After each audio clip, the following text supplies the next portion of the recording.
Welcome to season 3 of the Vibrational Shift podcast. It's me, your host, Joanna.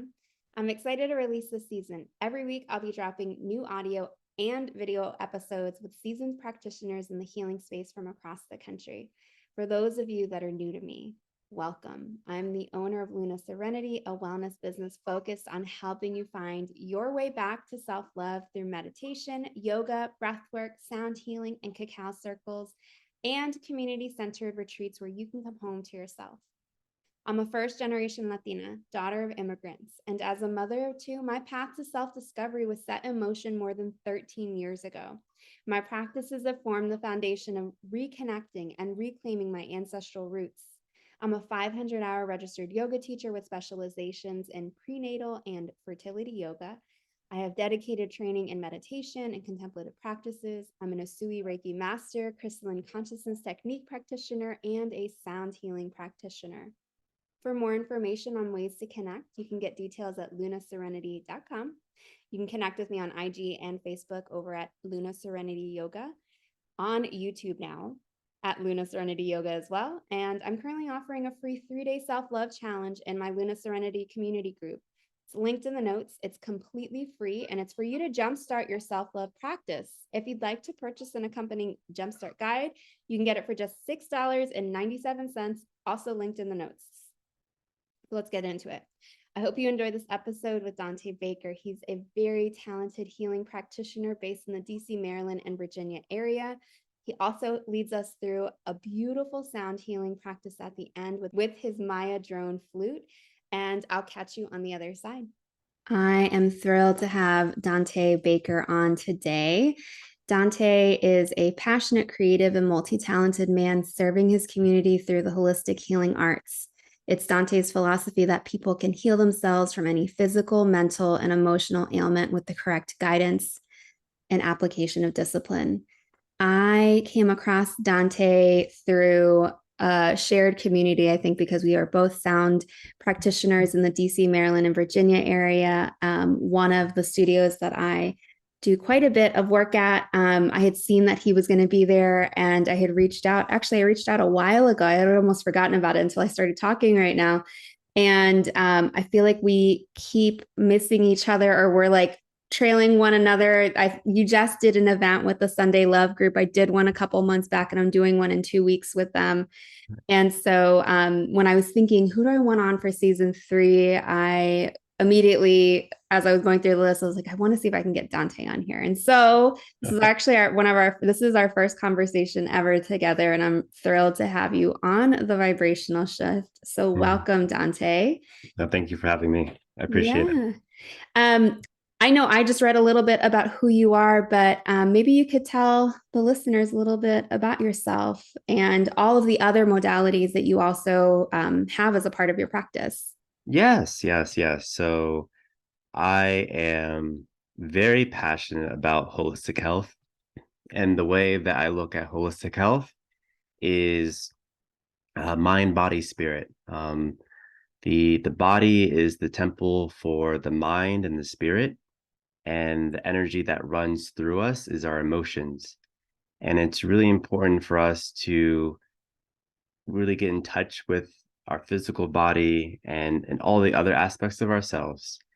And we can do that through movement, through breath, through our diet.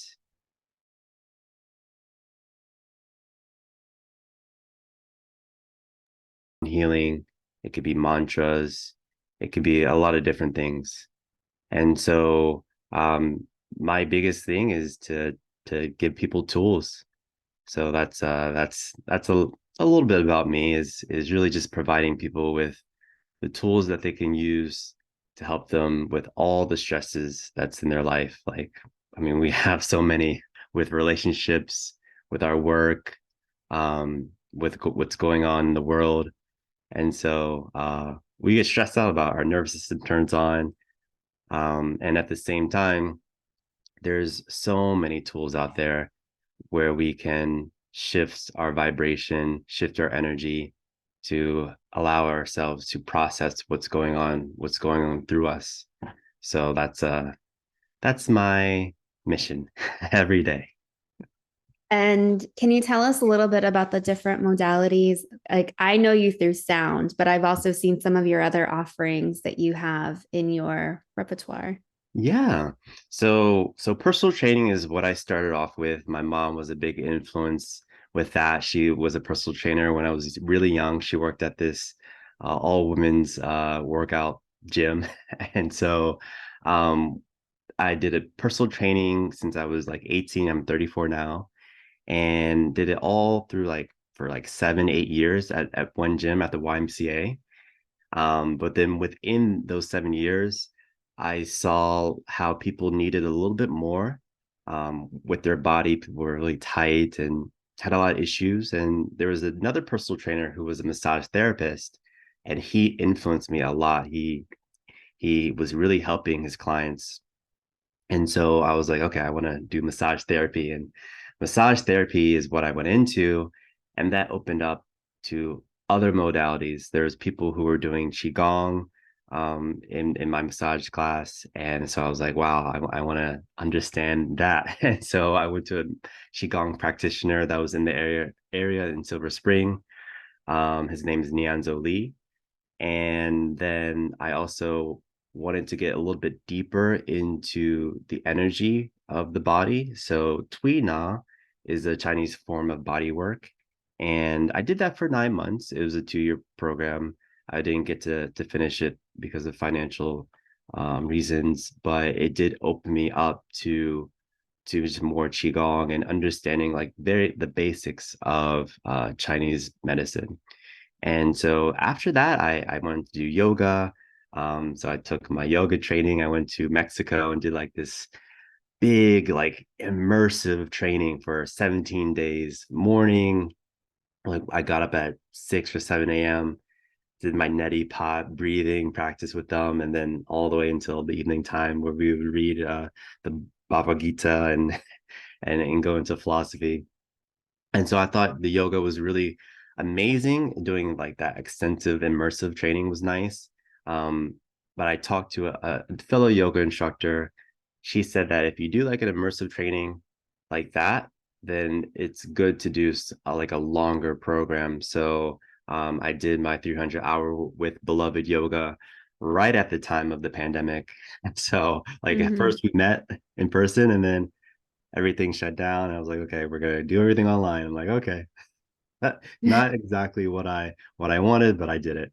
Um, but I still got a lot of good things out of it. And in the midst of all that, sound healing came because of an experience that I had at I would say in Peru. I did a dieta with ayahuasca, and where we did ayahuasca. We did a lot of cleansing, using the herbs to cleanse. I was by myself in the forest, and it allowed me to be with nature and all the sounds of nature, like the birds, the vibration of the trees, Mm. the water. And it allowed me to understand that vibration is everything, and that it's important for us to connect with the frequencies that are harmonic and that are harmonic to our physical body, because our body is not separate from nature. And so it made me just realize how much we need that. And so I tapped into my own voice. I did a lot of toning with my own voice. And after that, I was like, yeah, I really want to get into sound healing. I had friends that my mom knew when I was younger that had bowls, so I was already exposed to that. And at the same time, I said yes, I want to work with bowls, and so I got my first crystal bowl, and then started to collect more and more and more metal bowls, crystal bowls, um, and yeah, so yeah, just I would say all, and then detoxification. That's another avenue. I did a detoxification course with Dr. Robert Morris, and that affected me in a different way, where it's like food is vibration, the quality of herbs, there's something to them. They again affect the body. And again, my biggest philosophy is nature knows how to heal if you understand it and communicate it like with it well. You just have to open yourself up to it. So the vibration of foods, the vibration of the sounds, um, can again heal. and create harmony. So that's that's where I'm at. Yeah. There's so many different things that I was like, ooh, it, like the hearing you mention the vocal toning piece and how that was such a big part of what you were doing initially. One of the first trainings that I did, I remember I had been exposed to vocal toning the very first time about 9 years ago when I was pregnant with my oldest daughter. The teacher had us making vowel sounds as a way to create connection with baby. And I remember the first time I ever did it, I thought it was so weird, but I also couldn't deny how good my body felt Mm. from doing it. And then fast forward, I did my first, when I did that first sound healing training, the teacher had us spend an entire day on vocal toning. I believe it was called the Tom Kenyon approach. And so we went off into pairs, and I was already a Reiki master at the time. So I had this sense of energy, right? Like I could tell when energy was moving, and we got into our pairs. And I remember thinking, this is going to be the part where I get so uncomfortable. I have this thing around my voice and the sound and all of it came to a head in those like little one-on-one sessions we had to do where we kind of allowed the sound to flow out of us to provide we went in there with an intention, so the person receiving had their intention of what they wanted, and it could be something as one of the ones that I'm thinking of that I did was this particular person wanted to heal a relationship and wanted to help move the energy that she was holding onto around this relationship. And I remember taking a deep breath and just saying, I'm going to do this. I'm not going to let myself get in my own way here. And the sounds that came out, I remember just that feeling of the exchange of her receiving and me. It was like I got lost in, I like my mind checked out for a moment. And it was all based on the feeling and the sounds that were coming out. I remember when I came out, like we only did it for about 3 or 5 minutes, but when I stepped back, I was like, whoa, this is incredible. Like when you could allow yourself to really go to a place of deep intention and using your own voice to do that. So when you were talking about the vocal toning, my mind went to a couple of different places of like, I don't practice it as often. It's not a part of like my regular practice when I'm sitting in meditation and wanting to chant or vocal tone. Like I don't do that as often, but I feel like a little inspired that today's practice later will definitely include that. Yeah. And that's, yeah. And the other thing that you said with the immersive experience you had with yoga teacher training, and then right with the pandemic, I really relate to what you were saying, like all these different trainings that you took, how they kind of opened up the door. I did that, but literally right before the pandemic. So I had just gone, I think before we started recording, I was telling you, I had just gone on like a slew of trainings. I had started back in 2017. I did a 200-hour, and then I did my 300-hour as soon as that was over. And in between those, I did Reiki 1, 2, and 3. And then I found sound healing. And then I did, like, it was just continuous for a good 3.5 years. And then everything, like, we all went to Zoom and we were doing different types of trainings and lessons and everything like that. But I remember being so grateful. It's like, that everything opened up the door to the next thing. And it sounds like you had a similar experience of, being exposed to it at a young age, but then each one that you took, you were able to open up another door to another modality. Yeah. Yeah. I opened up to another door. The biggest thing that I was open to was learning and knowing that I didn't have all the answers, and I knew that I wanted to just be of service, and being open to that type of mindset, having that mentality of I just want to serve, I want to heal, I want to help, and allowed me to connect with wonderful teachers, wonderful people who knew how to help in their way. And I just felt like I could take what they had and make that a part of what I want to offer. So yeah, especially with the qigong, like that really helped me because I've always been into movement, and but there's something about doing qigong that just allows you to relax into movements. You're able to really feel into the earth when you're stepping, and you take things like slow with qigong. You're just everything is about being slow, being patient, being kind to yourself if you like mess up or you lose your balance. And it's so nourishing after the end of the practice. So I and it also represents my personality. Like my personality is calm, cool, collective, being aware. And so I just think a lot of these practices, they bring out the best of us. And that's really what it's about. It's like we want to be our best selves, our true selves. We want to be aware of what's going on inside of us. And these practices gives us the opportunity to be ourselves, to know and tap into our own internal power, and to tap into forces that we're really not used to. I mean, a lot of people, again, like they go to work, they either work a 9 to 5, and then they go home. They might be engaged into something that is trying to numb them from the pain or from working so long. And so we don't really just get a chance to take out all the distractions and just go within and see like what's inside. And so I just feel like everything that I've done, all these different practices, is just tools to allow us to just open up and see what's inside, to crack the chest and see all the jewels that are inside. And it just, you keep going deeper and deeper and deeper, the more you do that. So that's been the gifts of all these different modalities. And just the learning piece. Again, learning is powerful. I think everyone, if it's not, qigong or yoga, just learning about other different topics, psychology. I mean, I have like tons of books on the mind, and so I just love, again, just love to learn.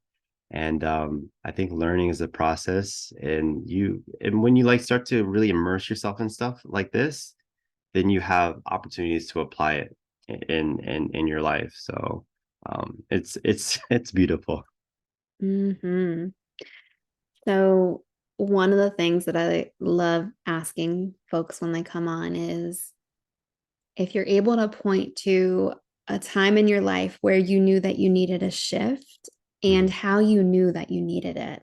I think some of the things that people point to is that they're noticing different changes in themselves. Like, this is not how I want to be. This is not how I want to carry on in this particular situation. I'm just wondering if there are points in your life where you can think of where you knew that you needed a shift and how you knew that you needed that shift. Yeah, absolutely. So my biggest themes has been relationships. So relationships have been a big point in my life where it's like, okay, I need to turn either left or turn right. Um, and I think in the past, when I was, let's say, in like a really long-term relationship, um, you come to those points where it's like, the like you're a good person, that they're a great person, and then at this time, but what's happening is all your shadows, your triggers, your the things that you don't want to look at comes to the surface, and it's like it's hitting each other. Like you're doing this, they're doing this, and you're doing this, you're doing this. It becomes a one big cycle. And so when you're in that like unhealthy, we call it toxic relationship, then it's like, oh my gosh, I feel so much pain. Um, so I've been there several times. And when I was in that like really unhealthy, toxic relationship, I knew that I needed to just to leave, to go and be with myself, take the tools that I do have, and just really clear myself from the toxicity of what was given to me and then what came up out of me. and then to really go in, tap into my inner source, and then say, okay, what do I want? Because when I say, like, what do I want? What do I need? What do I value? There's a power behind that. There's a power behind those words. And words are vibrations. Our intentions is a vibration. And so just me knowing that when I make the sound om, there's that om is connected to the cosmic universe. It's connected to um, a very powerful high vibration. So I have to be super mindful of what I'm asking, what I am manifesting in my life. And so taking that time for myself, clearing out all the debris, all the negativity, and saying, like, what do I want? What do I deserve? And really see that manifest in my life, see it like it's happening in the moment, then I know I'm drawing that particular vibration into my reality, into my present. And so when I've done that, then life does change. So it's mainly been like, okay, you have all these tools, Dante, sit and use them, like use them in your life. And this relationship is very painful, it's hard, but use these tools to help you get through. Because if you don't, then even if you leave the relationship and connect to another person, it's going to be the same pattern no matter what, until you shift your vibration, until you shift your thought patterns, until you shift your perspectives. It can be the same pattern over and over, no matter what the face is. So yeah, that's been it. Yeah. And the tools that you've leaned on, like when you say that you have all of these tools and you go and you sit with yourself. I don't want to put words in your mouth, but like hearing you talk, I was like, oh yeah, like listen to, I feel like step one for most people that some people may never even get to is like that awareness, that level of awareness, like you were saying, of the patterns and the different things that continue to show themselves. Um, what are some of the tools that you're using when you're going to go sit with yourself, when you're removing yourself from those situations to be like, all right, here are the three questions I need to ask myself, or at least the three that I heard you say right now? What are some of those tools that you're using? Absolutely. So I found that changing your breath pattern changes your mind, because the breath is connected to the mind and the body. And so when I slow down my breath, taking deep breaths from the diaphragm, that changes the entire nervous system, connects to the parasympathetic, connects to the vagus nerve. So changing the breathing pattern is step one. And then when I'm there, I connect to the physical body. So how is the physical body responding to my thoughts? So I might have the thought of the person, then my body might have this physical emotional reaction. So then I say, okay, well, that's there. Let me retrain my body, how it's responding to my thoughts. Let me continue to take deep breaths, breathing, knowing that I'm feeling safe, I'm feeling secure, and that there is no like boogeyman out there. There's nothing that's trying to harm me right now in this moment. So when I continue to do that, then I shift the narrative, which is, I believe that stories are powerful. And like when you think of, like, I don't know, Avengers, like I'm sure we thought about like the stories that the Avengers went through, or X-Men, and all these things. There's certain themes that superheroes go through, and even themed like stories in the Bible, like they've lasted a long time for a really important reason, is because story is a part of our human psychology. And it, on a personal level, it's the stories that we tell ourselves that plays out in our lives. And so I really begin to sit with myself and say, okay, what story am I playing out in my life? What do I believe? And how is it showing up in this particular relationship? How am I being triggered? What is my response when I get triggered? How do I, and then I say, okay, oh, I identify it. Let me shift my nervous system to where I'm calmer. I'm not reacting, I'm responding. I'm saying I'm able to now set my boundaries very clearly, knowing what I do want and what I will not accept. And then saying, okay, well, and then I go back to, okay, well, what do they want? What do they need? Am I acknowledging their needs? Am I being empathetic? Really questioning myself. And so I I sit with that. And it all again comes back to shifting my breath, getting myself in a calm place, and then going into my own subconscious of what triggers me so I can shift that trigger and be in a more responsive way. It's the word responsibility, the ability to respond. So having more responsibility in what I say, what I do, and how I show up with whoever I'm in front of, especially the closest people in my life. Thank you so much for breaking it down so clearly. I think the breath is so powerful, right? Hearing you describe that, I made me think of just instances in my life when I finally unlocked the power of breath and that it was something that I could access and I could be in a situation, whether it be at work in a meeting or in a conversation with someone who could be triggering me, that it's something I could do without anyone else necessarily having to know or putting a sign on me saying I'm triggered right now, because I have the ability to shift my breath and to really keep myself in a place of clarity. Because when we allow ourselves, like when our bodies start to get triggered and our mind is racing with like, what am I going to come back with? Or what am I going to say in response?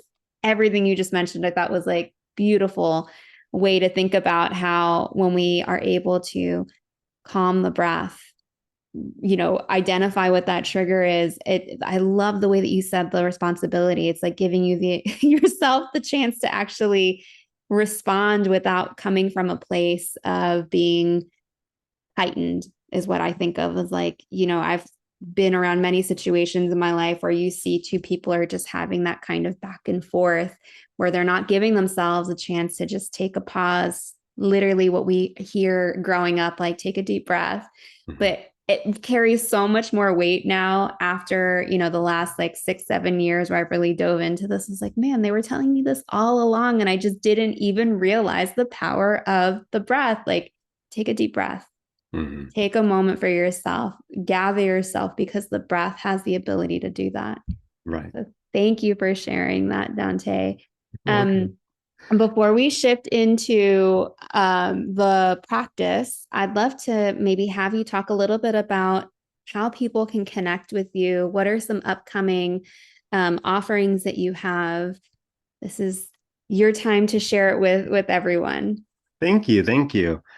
So I do have a sound healing training that I'm doing, and it's like a level one sound healing training. I've done sound healing for 13 years now. And with my sound healing, it's grown, it's evolved. I've done a lot of trial and error, definitely a lot of trial and error. And then also, I've looked into research. I've read lots of different books. I even have some books right here in front of me, like how to heal with the singing bowls. I work with Tibetan metal bowls. I work with crystal bowls, chimes, flutes, um, the didgeridoo, pan drum, and so a lot of it has been my own experiences, my own learnings, my own teachings, and then listening to other people's education, putting all this stuff together in just a 6 hour course to get people who are already practitioners who teach yoga and help them utilize these sound healing equipment, the bowls, and how to construct a simple class for others. And so that's going to be October 28th from 12:30 to 6:30. at Mind Your Body Oasis. That's in Arlington. So I'm doing that. That's in Arlington, Virginia. And then let's see. I would say that's the biggest one, I would say, that I would be sharing. And then I do like online holistic health consultation. So if you're interested, definitely connect with me. And like the main thing I do provide is helping people with their movement. So it could be either doing again, I've done personal training. So using the equipment that's in their home, something simple such as their body weight, resistant bands, stability balls, whatever they have that they can use in their house. And then I'll do either yoga, any sort of like again movement. Movement's so important. And then I help people with their diet, um, shifting that, changing that, whatever they need to do. A lot of it is about scheduling. A lot of people have a scheduling problem where they say like, oh, I don't eat anything all day and then I get really hungry. And so really talking to people about how to schedule and put together a meal plan that works with your schedule. And then I work with people with meditation, breath work, and then working with herbs. And so I really listen to people. Like, for example, one client, she wants to lose weight, she wants to work out, and at the same time, she sleeps. Her sleep is off. Her sleep is off. She goes to sleep like at 1 or 2 o'clock in the morning. Has to get up at 6. And so even though like I know a great workout plan for her, I know we can't do the workout plan unless we shift the sleep. So getting her on herbs that will help her sleep and then doing the breath practice. That's the focus at this stage. And so like I really talk to people, listen to people and provide something that is best for their lifestyle. And everyone is really different. Sometimes like I look at social media and there's like a bunch of different workout programs and there's a lot of different meditations and I think those things are great. I think it's cool to like look at people's videos and try new things. And at the same time, every single person is different. Everyone has a unique lifestyle, and what will work for one person may not work for the other. And I think talking to someone about that can help like shift, give them a different perspective about what they want to accomplish. So that's what I offer online and then also in person if you're in the DMV area. Perfect. And what's your website? Website is holisticdante.com. And how can they find you on social media? Type in holistic Dante is easy, or Dante Baker, but yeah, holistic Dante, and you'll find me on Instagram, Facebook, Dante Baker. I have music on SoundCloud, Spotify, and Insight Timer. So you can just type in Dante Baker, and they're all recordings of my bowls. So the metal bowls, the chimes that I have, yeah, metal bowls, chimes. I have flutes that I've recorded on Spotify, excuse me, and then also on SoundCloud, and then on SoundCloud I have some ecstatic dances recordings. So I have some like really cool upbeat dance uh tracks playlists that you can listen to. Great. I will put those all in the show notes so that people can easily find them. And I'm going to actually turn it over to you, Dante, to lead us through a practice. And before we started recording, he grabbed his flute and I got so excited. So I will pass the mic to you, Dante, now. All right. So let's go ahead and take a few deep breaths. So breathing in through your nose. And then you can take a deep breath out through your mouth. Another deep breath in through your nose. And then deep breath out through your mouth. Good. One more time. Deep breath in through your nose. And then breathing out through your mouth. Good. So now continue to breathe in and out through your nose. So as you breathe in, allow your belly to soften, expanding your diaphragm, expanding the solar plex. Then breathing out through the nose, allow the chest to deflate, the belly to soften. And continue to breathe slowly. You can breathe in for 3 seconds, 3 to 4 seconds. Then breathe out for 3 to 4 seconds. Or just watch the breath. Connect to any emotions that may arise, any sensation. Be with yourself just for a few minutes.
Taking a few more deep breaths. Just being with your body, the energy that flowed through. Just take this moment to give gratitude for the moment, for this time to connect with yourself. When you feel ready, you may gently begin to open your eyes.